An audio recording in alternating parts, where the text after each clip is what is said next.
Yo, we got Reyhan Inteus with us. We repping Ugly Gang today. If you ain't watch Ase Wrestling, you ain't see this. You ain't see him swagging and surfing. Swagging and surfing too of that motherfucker. We had the whole building. Point, I gave Phoenix my phone. I was like, here, I can't. I'm getting ready to lose it. Oh, man. And I didn't even see Phoenix. She was sitting like literally right behind me. That's what she told me too. She said that. I didn't see her. Everybody called this one of the top moments from Ase Wrestling. You know what I'm saying? You could feel the energy, the vibe, all that. Ooh. Oh yeah. But today with us, if you don't know, I've been talking about him a lot. We got the man here, Reyhan Inteus, repping on Ugly Gang. What's happening, man? What's going on? Chilling, bro. Chilling. What I brought you on because 2023. I'm telling people at the end of the year, these are people that you got to watch at the end of 2024. But I feel like I'm telling people that every year about you. Oh, word. They ain't catching on. They ain't not. So let's go right into this. All right. Why are you the Cream Pie Papi? So it started off as a bad tweet that y'all know I put up tweets and I don't be realizing. You've seen it. I put up stuff and a lot of times it's suspect tweets, but I don't be catching it till one of y'all respond to it and be like, hey yo, that was crazy. Yeah, something like that, So I've been dealing with this hair thing, like with my hair growing. I don't know how to tie my hair up. All I can do is like a little half ponytail and a full ponytail. That's all I know how to do. And I wanted my hair in like a little pineapple joint. So I had tweeted like, WrestleCade was coming up. And I just got like a bunch of oatmeal cream pies to take up there with me just in case I was, wanting to snack on something, not wanting to spend a whole bunch of money. So I was just like, hey, man, if somebody can put my hair in a pineapple for me this weekend at WrestleCade, I'll give you a cream pie. Hey, yeah, that was great. Yeah. I remember the tweet. Yeah. So y'all started responding to it, and I was like, that's not what I meant. I meant like an actual cream pie, like an oatmeal cream pie. But then I just was like, man, I'm going to run with it. So I was like, well, I'm trying to do better at getting in shape and stuff like that. And I was like, maybe I shouldn't be eating these oatmeal cream pies. Maybe I should just give them out. I was like, we're going to have fun with them. So I just said I was going to start recording videos of me asking people if they wanted a cream pie. But I wasn't going to explain it was an oatmeal cream pie. And if they say, yeah, they got one. And if they didn't, then they didn't get one. So I did that the whole WrestleCade weekend. People was goofing off. We had a lot of fun. People was like wanting to be in the videos. And I was like, man, we're just going to make this a thing. James Johnson was on Facebook and was like, someone had made a comment about the cream pies over the weekend because everybody was laughing about it. And James Johnson got on the status and was like, he's officially the Cream Pie Papi. And I was like, hey, man, I like that name. I'm keeping it. So that's why I'm the Cream Pie Papi. And then we're making it a brand. We got shirts coming out. We're working on custom entrance music for it. Like, I'm going to just... Oh, you going all in with it? Yeah. We're gonna lean into it. You know me. If it's crazy and it's wild, I'm probably gonna lean into it. So we're gonna lean into it. What was that? Bubba Ray said like the stupidest shit gets over in wrestling always has and always will. So I was just like, me just goofing off, it got some attention, and then like me throwing it around online gets attention. So I'm like, well, maybe we just lean into it and see what happens. So we're gonna run with it, and we're gonna play around with it for a while, see what happens. Because I saw it and I was like, yo, this dude, he's wilding right now. But I was like, if anything, like just like you just said, Bully Ray said, if anything catch on, it'll be some stuff like that that'll catch on, and people will be like, Cream Pie me. It's just like, bruh. That's what I'm saying, man. I'm about to start coming out to the ring with cream pies in my mouth and see if I can get people to take them out of my mouth during my entrance and everything. We're going to just lean into it. I'm going to just have fun. I told you before, I'm going into this phase of my wrestling career now where, man, screw the rules. I'm just going to do what it's fun for me, man. We're gonna have fun for Reyhan, and if it catches, it catches. If it don't, at least I'm enjoying myself. Hey, that's the number one thing. If you enjoying yourself and you just being you, that's what catches on. Yeah, man. Yeah, I be feeling bad sometimes though, because like I got like people, you have like wholesome people on your social media, and like they like follow you, and you're like, I post wild stuff, and I'll be like, damn man, I feel bad if they see this tweet or something, because it's like you feel like you corrupted them, or like you see an image of their face being like, oh my god, what is this? Like I don't know. So I'll be wanting to delete some of them, but I I mean, don't. I just I leave got them a up. cousin. Every time I post something, bro, she like, really? See, I'm like, hey man, get off my stuff, or I'll just block you from every status because I can't have you on every status. Just like, oh my god, I didn't know. Like, chill out, we grown. see, yeah, that's what like. Yeah, and then there's like people. You ever like, I don't know, man. We'll talk about it later. I don't know. We'll talk about it later. But it's just like I leave it up anyway. It don't matter. So at the Yeah, end of the day, I still leave it up. So I'm gonna leave it up. Y'all don't really even talk to me until I put something up like this to say something. that's what I'm saying. That's why I'll be like, man, I post wrestling clips, I post promos, and the only stuff that gets attention is when I either say something really wild in a promo or I say something really wild in a tweet. And it's like, but if I post me doing something cool wrestling wise or a cool wrestling picture, boy, the insights and stuff is low. I'm like, man, all right, well. He, so the Instagram, I always used to post wrestling clips, and then I just started posting like the little funny clips that's happening on wrestling, and I started seeing shit blow up, and I'm like, well, damn, is this what y'all really here for? Because That's I what thought we was here because of the wrestling. that's what I thought, but it's it's all part of learning the game. Like you figure out what catches, you find a way to incorporate what you need to incorporate. So, but the wild stuff is what catches. So that's what I lean into. It's the evil world we live in. It is. Let's lean into this, man. Ase Wrestling. Ooh, He was yeah. he was doing promos out here. You in the power. You had episodes. You had skits. You had episodes. You had skits. You had a little bit of everything going for Ase Wrestling all over the YouTube channel. A member of Team North Carolina. I don't know if we can call it a team leader, but one of the highly respected members of Team North Carolina. Can you tell the people what Ase Wrestling means to you?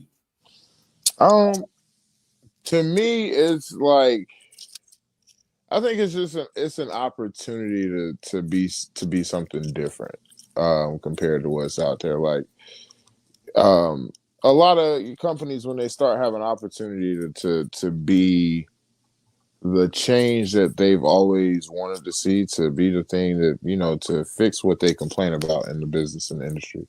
Some of them accomplish the changes that they feel like need to be made. I think as a whole focus is not on just the changes for Ashe, but the changes for just wrestlers in general, black wrestlers, predominantly wrestlers of color. An opportunity to be different, to set itself aside, and to really be a promotion that we can be proud to work for.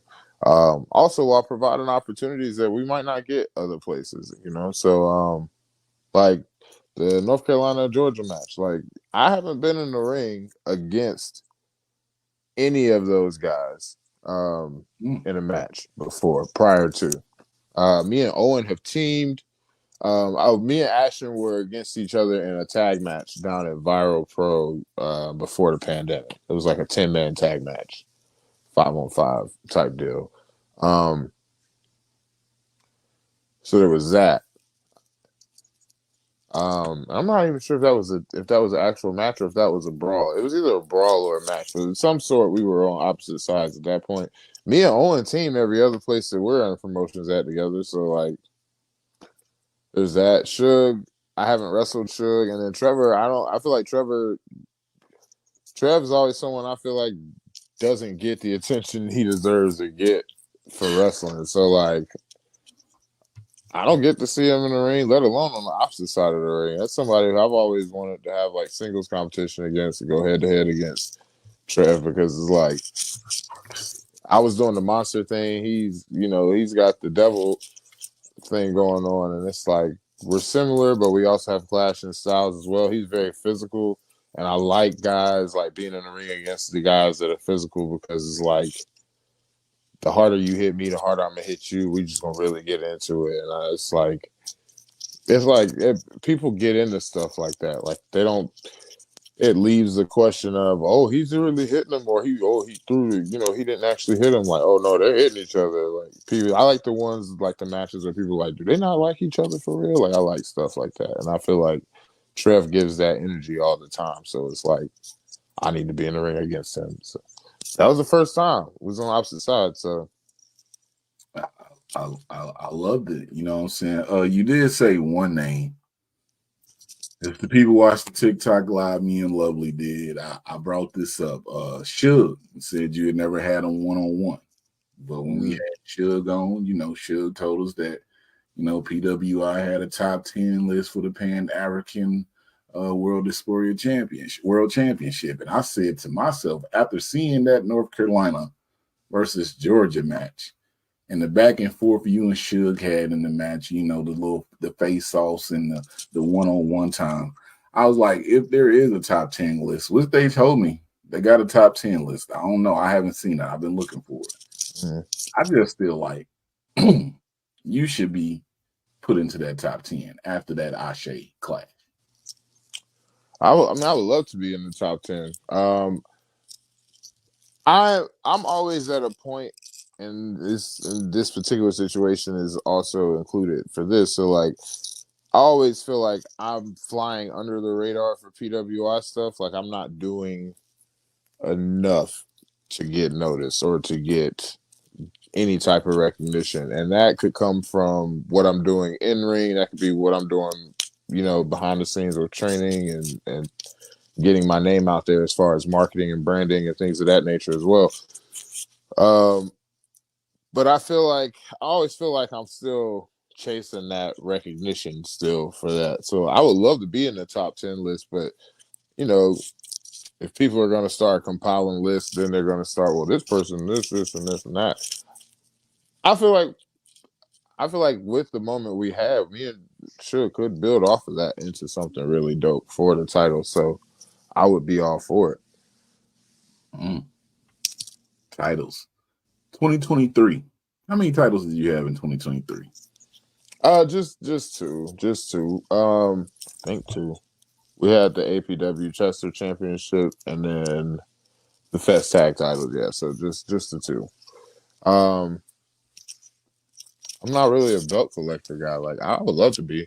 I'm just, I'm not. I'm the big guy. I come in, I beat people up, throw people around. We get into some stuff, and then move on to the next thing. I don't dare.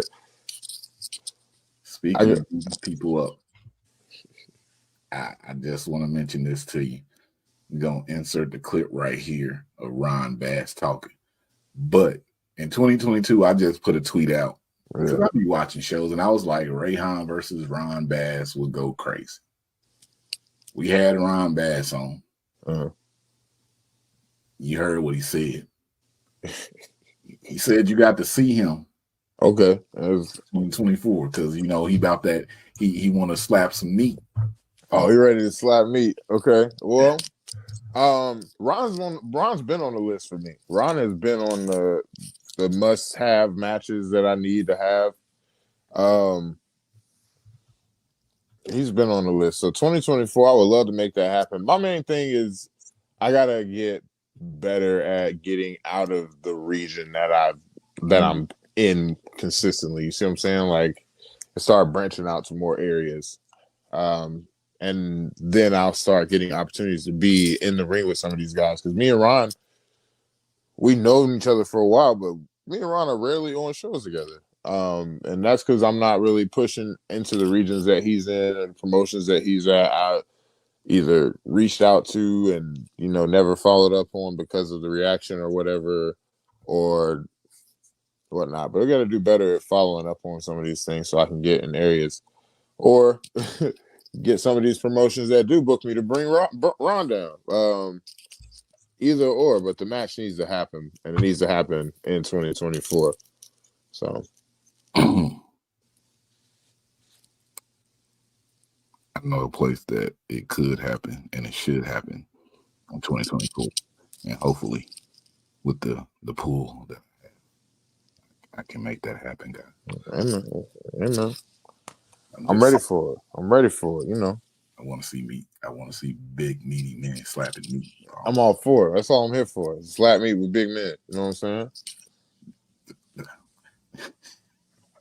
Yeah.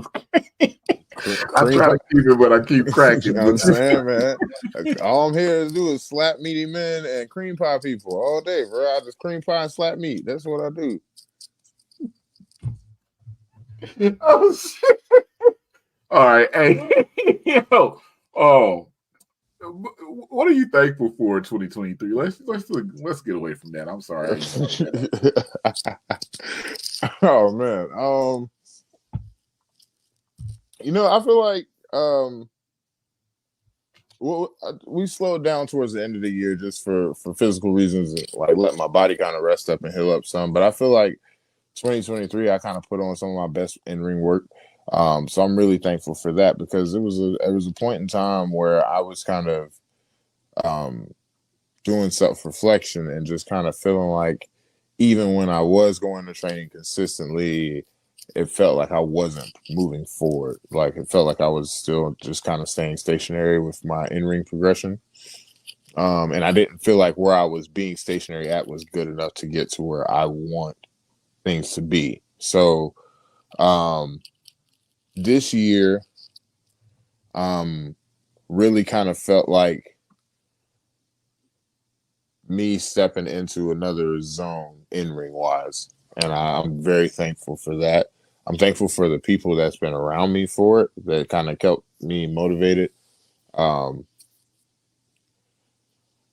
could name names all day. We're not going to do that because you leave somebody out, somebody's feelings get hurt, whatever. Anyway, helped him. Thank you. Yeah, but if they know if they've helped me out or if they've been there for me or in this past year, in any way, shape, or form. So I'm very thankful for that, and